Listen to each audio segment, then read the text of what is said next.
Ha! Olha que chique, tem videoaula aqui.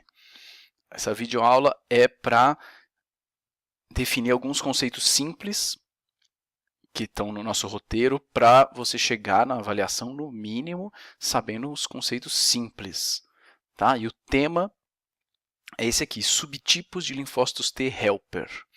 Então, a gente já viu que existem os linfócitos B e os linfócitos T, da imunidade adaptativa, e que dentro dos T existem os T citotóxicos e os T helper. Então, e o imunologista adora ficar puxando subdivisão da subdivisão, né? Dentro dos linfócitos T helper existem alguns subtipos. Então, vamos entender quais são esses subtipos, o que eles fazem e qual é a relevância disso. Beleza? Então, o que a gente já sabe? Que um linfócito T, para reconhecer antígeno, ele precisa ser apresentado a um antígeno. Então, uma célula provavelmente dendrítica apresenta antígeno para ele no linfonodo. E aí, se ele tiver um receptor que encaixa nesse epítopo, ele recebe uma mensagem e começa a fazer expansão clonal. Começa a proliferar, gerando clones com o mesmo receptor. Beleza, isso a gente já sabe. Outra coisa que a gente já sabe, esse aqui é o nosso gráfico de expansão clonal, que a gente fez na lousa. Tem reconhecimento, expansão clonal, fase efetor, autolimitação e memória. Quando a gente falou desse gráfico pela primeira vez, eu disse o seguinte, que na fase efetora, os linfócitos T helper principalmente secretam interleucinas. O linfócito B, ele produz anticorpo, ele se diferencia em plasmócito e secreta anticorpo. E o linfócito T é um grande secretor de interleucinas. Mas paramos por aí, só coloquei um ponto final, a gente não falou quais interleucinas são. Então, justamente, quais interleucinas são é aquilo que vai definir qual é o subtipo do linfócito T, que é o tema da avaliação e dessa videoaula aqui. Então, um linfócito T naive, um linfócito T que nunca reconheceu um antígeno, pode ser que reconheça aqui um antígeno quando lhe for apresentado via MHC. Então, um outro jeito, não tão comum assim, mas um outro jeito de nomear o linfócito T helper naive é chamá-lo de TH0. Então, é um outro jeito de nomear. E aí é o seguinte, uma vez que ele é ativado e começa a fazer uma expansão clonal, ele vai entrar na fase efetora e vai começar a produzir algumas interleucinas. Caso esse linfócito T helper comece a secretar principalmente a citocina interferon gama, a gente vai dizer que ele é de um subtipo. Não é toda hora que um linfócito T helper vai para a fase efetora que ele vai secretar interferon gama, mas às vezes pode ser que ele comece a secretar interferon gama, que é uma interleucina. Então a gente vai dizer, isso aqui é um subtipo de linfócito que secreta interferon gama. Ou então, pode ser que ele seja, na fase efetora, seja um linfócito que não secreta interferon gama, e ele secreta muita interleucina 4 e interleucina 5. Então a gente vai dizer que ele é de outro tipo. Isso foi descoberto, ficou mais claro na década de 90, que existiam esses dois subtipos de linfócitos, e que quando existe uma tendência a ir para o lado do secretar interferon gama, a tendência é justamente não ir para o outro lado, quer dizer, um inibe o outro. Quando a tendência é ir para secreção de L4 e L5, a tendência é não ir para interferon gama. Então são dois polos diferentes. Isso ficou claro já faz uns 20 anos na imunologia. E aí criou esse paradigma de que quando o linfócito T helper se ativa, ele vai ou secretar bastante interferon gama, ou então ele vai secretar muito IL4 e muito IL5. Para a gente não ficar com frases muito longas do tipo aquele é o linfócito T helper que secreta muito interferon gama, deu-se um número. Então a gente chama esse cara aqui de linfócito T helper do tipo 1, ou então TH1. E esse cara aqui, que secreta muita IL4 e muita IL5, a gente chama de linfócito T helper do tipo 2. O que diferencia um tipo do outro são as citocinas, interleucinas que eles secretam. Beleza? Muito bem. Então, vamos expandir um pouco o linfócito T helper do tipo 1 e depois a gente expande o linfócito T helper do tipo 2. Então, falando especificamente do linfócito T helper do tipo 1, e daí que ele secreta muito interferon gama, né? Ou seja, o que acontece depois que ele secreta muito interferon gama? Bom, o interferon gama é uma citocina que é uma grande ativadora de macrófagos. Isso quer dizer que, se a resposta imune foi para esse lado de produzir muito interferon, os macrófagos vão ter uma tendência maior a estarem ativados. O que eu quero dizer com isso? Quer dizer que o macrófago, quando recebe esse sinal da citocina interferon gama, por um receptor, né, sempre por um receptor de interferon gama, isso vai passar múltiplas mensagens para esse macrófago. Nunca é uma mensagem só. Deixa eu mudar eu de lugar aqui. Vai passar múltiplas mensagens para esse macrófago. Mensagens ativadoras, como, por exemplo, aumentar a expressão de MHC na superfície do macrófago. Então, agora o macrófago ele consegue apresentar mais antígeno. Ou então, aumentar a quantidade de B7, que é uma molécula coestimuladora, que dá o segundo sinal de ativação para o linfócito T. Isso é um macrófago ativado. Ou então, produzir mais daquelas citocinas inflamatórias, que a gente falou na aula de migração celular, interleucina 1, TNF-alfa. Isso vai fazer com que ele tenha a capacidade de modificar mais as células endoteliais, induzir expressão de selectina, integrina. E também aumentar a quantidade de enzimas proteolíticas que o macrófago tem lá dentro dele. Isso quer dizer que o que ele fagocitar vai ser digerido mais rapidamente. Dava para colocar aqui também aumentar a quantidade de Toll-like receptors na superfície. Enfim, o interferon gama aumenta mecanismos que o macrófago já tem. Então, isso é uma consequência da resposta imune ter ido para esse lado TH1, T helper do tipo 1. Por exemplo, quando acontece essa resposta T helper do tipo 1, ela acontece, por exemplo, contra o Mycobacterium tuberculosis. Então, um macrófago está infectado aqui com Mycobacterium tuberculosis, e aí ele apresenta um epítopo do Mycobacterium para um linfócito T helper, que se diferencia num linfócito T helper do tipo 1, e aí secreta interferon.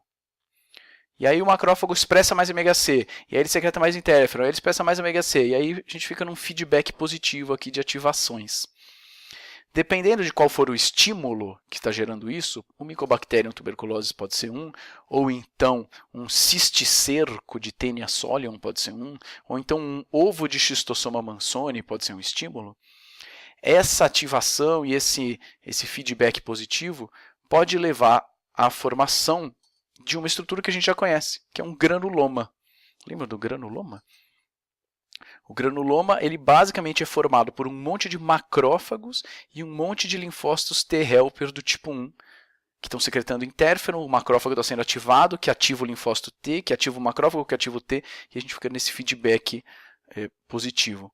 Então, um granuloma, em geral, é uma manifestação de uma resposta TH1, que às vezes pode ser útil, às vezes não, nem tanto.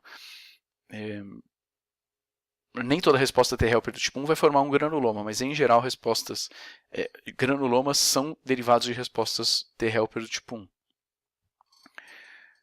Então, um granuloma basicamente é isso, um monte de macrófagos amarelinhos aqui, com um monte de linfócitos T helper aqui no meio.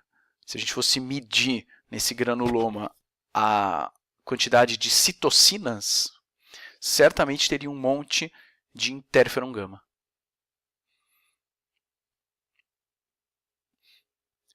A gente viu também, quando a gente falou de ativação de linfócitos, que os linfócitos T helper e os linfócitos B, eles têm uma relação importante, porque dentro dos linfonodos, um vai migrando em direção ao outro, e aí eles se encontram aqui na borda do folículo linfóide. E ao se encontrar na borda do folículo linfóide, existe uma sinalização, né? B7, CD28, CD40, CD40 ligante. E aqui, nessa interação, as citocinas que o linfócito T helper produz são super importantes. Então, se o linfócito T helper produz o interferon gama, ou seja, se ele é um linfócito T helper do tipo 1 e secreta interferon gama, ele vai induzir algumas alterações no linfócito B. Nessa interação do T com o B, se ele produz interferon, ele induz algumas alterações. A mais importante que o interferon gama gera no linfócito B é que ele induz o switch de classe no linfócito B. Opa, está errado aqui. Espera aí. IgG. Desculpa, hein? Errei. Ele induz o switch de classe no linfócito B de IgM, que é o primeiro anticorpo, que é o primeiro isotipo que é sempre feito, né, no linfócito naive, para IgG. Então, no fim das contas, quem define para qual anticorpo o linfócito B vai fazer o switch de classe é o linfócito T, naquela interação lá. Você vê que o B decide pouca coisa na vida dele, né? Então, olhando aqui para a cara de uma resposta TH1, a gente tem linfócitos T helper do tipo 1 produzindo interferon. Isso quer dizer que a gente vai ter bastante macrófagos ativados. A gente vai ter também bastante IgG secretada. E se a gente tem muito macrófago ativado com mais possibilidade de fazer fagocitose, e a gente tem muita secreção de IgG, que é justamente um anticorpo que facilita a fagocitose, naturalmente ocorre bastante opsonização, ocorre bastante facilitação da fagocitose, porque tem muito macrófago ativado, muito anticorpo que facilita a fagocitose. O braço celular e o braço humoral, eles acabam conversando e facilitando a fagocitose. Então, quando a gente fala de células T helper do tipo 1, quando a gente fala de respostas TH1, normalmente tem muito mecanismo de fagocitose, que não necessariamente é o que vai acontecer em outros tipos de resposta. Então, essa é a cara da resposta T helper do tipo 1. Vamos ver qual é a cara da resposta T helper do tipo 2, para a gente começar a sacar que resposta imune não é acontece ou não acontece, não é sim ou não, ou seja, ela não é tudo igual sempre. A resposta imune tem tipos. Então, hoje em dia, mais do que perguntar se está acontecendo ou não uma resposta imune, a pergunta que a imunologia se faz é qual resposta imune está acontecendo? Por que caminho o sistema imune foi? Então, a gente entendeu o caminho, a cara da resposta quando ela vai para um lado TH1, vamos entender a cara da resposta quando ela vai para um lado TH2. Então, o linfócito T helper do tipo 2 é um grande produtor de interleucina 4 e interleucina 5. A interleucina 5 ela não é uma ativadora de macrófago, como o interferon é. A interleucina 5 ela é uma ativadora de eosinófilos. Então, quando um eosinófilo é ativado, é estimulado pela interleucina 5, ele recebe alguns sinais, algumas mensagens que vão dizer, por exemplo, ei, eosinófilo, produza mais dos seus grânulos, ele tem várias vesículas dentro do citoplasma, né? Produza mais dessas vesículas, que tem algumas proteínas, e também secrete essas vesículas, secrete esses grânulos. Isso tem uma importância num mecanismo imunológico que a gente já vai abordar. Aguenta aí para a gente voltar nessa secreção dos grânulos do eosinófilo. E a interleucina 4, que é produzida pelo linfócito T helper do tipo 2, ela é uma estimuladora de linfócito B. Então, o linfócito B, quando é estimulado pela interleucina 4, recebe alguns recados e o mais importante é faça switch de classe para IgE. Na resposta TH1, o interferon induz switch de classe para IgG. Na resposta TH2, a IL4 induz switch de classe para IgE, no linfócito B. Então, aqui embaixo, a gente tem uma cara de resposta TH2 em que temos muitos eosinófilos ativados e também muita produção de IgE. A gente pensou o seguinte aqui na resposta TH1, que tem macrófagos ativados, né? Então um braço celular, e muita IgG, um braço humoral, se conecta com o outro e gera a função de opsonização. Aqui, a gente tem um braço celular com eosinófilos, um braço humoral com IgE, e um vai se conectar com o outro e vai gerar uma função chamada de ADCC. Essa função a gente não viu em sala. Então, o que é ADCC? ADCC é uma sigla que quer dizer Antibody Dependent Cell-Mediated Cytotoxicity. Em português seria citotoxicidade celular dependente de anticorpo. Esse é um mecanismo que acontece principalmente em infecções que são realizadas por vermes, por plateumintos ou nemateumintos no ser humano, em que IgE é produzida e IgE se liga a alguns epítopos do verme. E ao se ligar em alguns epítopos do verme, isso estimula alguns eosinófilos, porque o eosinófilo tem na sua superfície FcεR, ou seja, receptor R, para a parte Fc, não de qualquer anticorpo, mas sim de IgE. Assim como o macrófago tem receptor para IgG, o eosinófilo tem receptor para IgE. E aí aqui, a gente não vai chamar isso aqui de opsonização, porque um eosinófilo, ele não consegue fagocitar, ele não faz fagocitose, e ele não consegue fagocitar um verme. O verme é gigantesco, né? Não tem como um eosinófilo fagocitar. Mas o que um eosinófilo faz é secretar os grânulos dele, que são absolutamente tóxicos para esse verme. E ao secretar esses grânulos, o verme ele vai se deteriorando um pouco. Então, olha só umas fotos que interessantes. Isso aqui é um verme, é uma larva de Schistosoma mansoni. E ela está recoberta por IgE. O pesquisador jogou soro que tinha IgE em cima dessa larva. E depois colocou uns eosinófilos em volta. Então, essa nuvem aqui, que tem em torno da larva, são vários eosinófilos, tá todos grudados nessa larva e estão lá bem pertinho secretando os seus grânulos. Vou mostrar a próxima foto. A próxima foto seria uma aproximação, um zoom nessa interação aqui do verme, do Schistosoma, com os eosinófilos. Então é isso aqui. Ó. Isso aqui seria o verme, uma parte dele. Isso aqui, olha que bonito, isso aqui é um eosinófilo e a gente consegue ver vários grânulos aqui dentro dele. Então esse é um eosinófilo que está chegando aqui nessa interação e ele ainda não secretou seus grânulos que estão aqui dentro. Esse aqui é um eosinófilo que ainda nem chegou, vê que ele tem vários grânulos dentro dele. E esse, olha que legal, adoro essa parte aqui. Esse aqui é um eosinófilo que ele está mais clarinho, ele já não tem tantos grânulos, o que quer dizer que ele já secretou seus grânulos. E olha só a diferença da superfície do verme, como ela é aqui,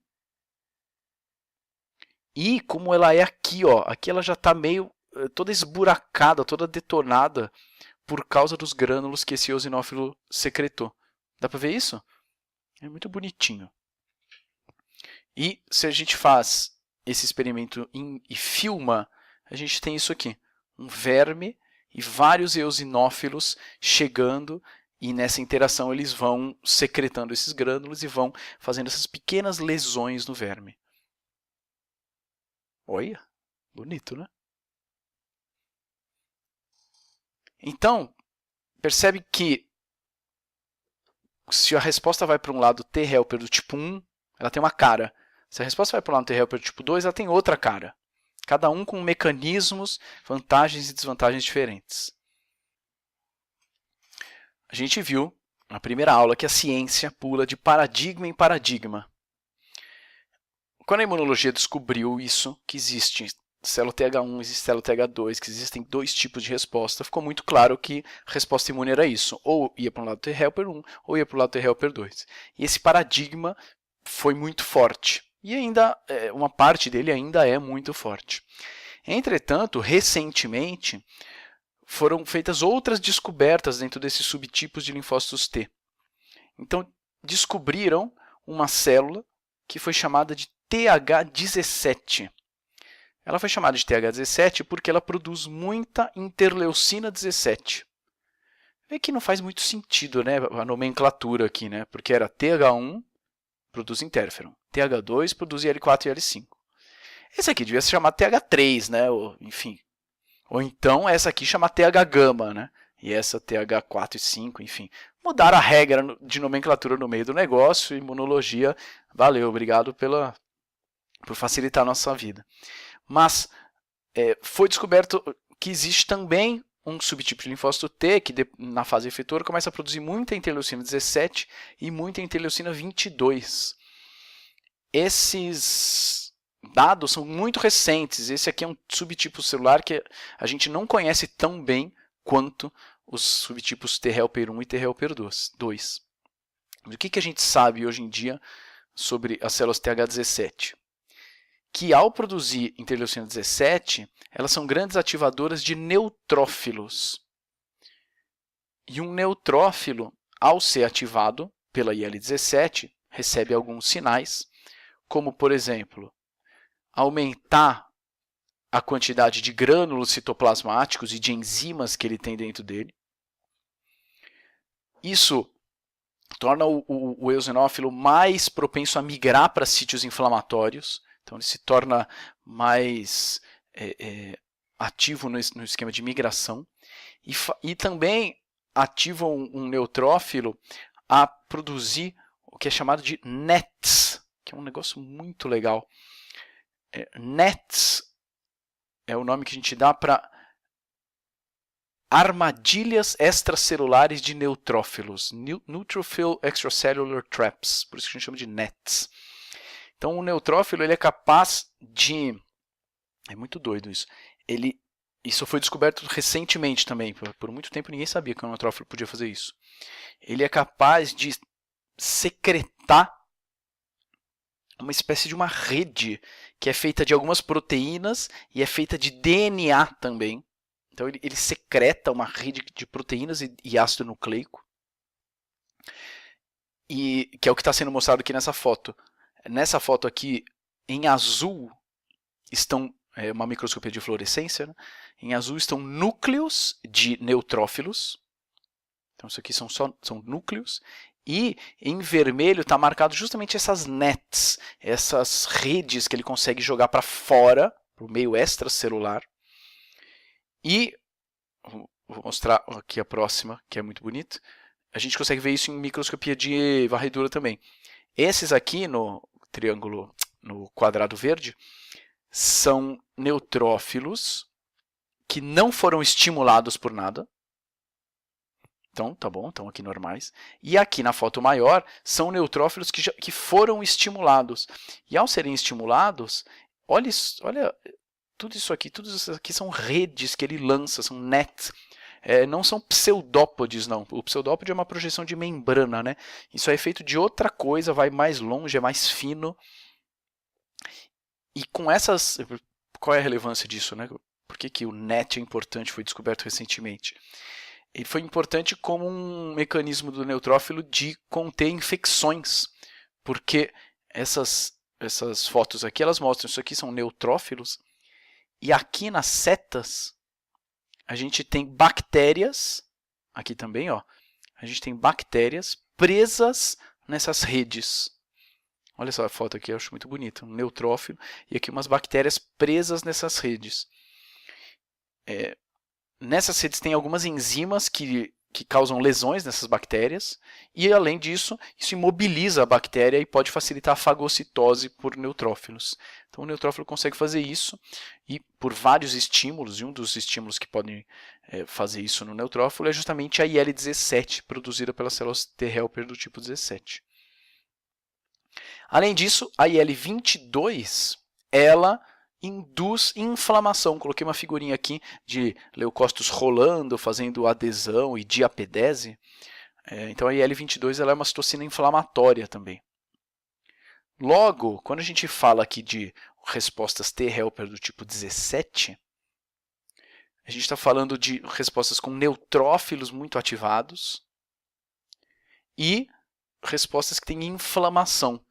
Então vejam que os mecanismos aqui que acontecem são diferentes desses, são diferentes do TH1, do TH2 também. E por fim, deixa eu mudar eu de lugar aqui. Uma descoberta também recente, mais ou menos na mesma época da TH17, foi a descoberta das células T reguladoras, que foi uma grande surpresa e é uma grande promessa hoje em dia. As células T reguladoras, elas são células que produzem naturalmente interleucina 10 e uma outra interleucina chamada de TGF-beta. E olha só que interessante, a célula T reguladora, como qualquer linfócito T helper, possui CD4 na superfície.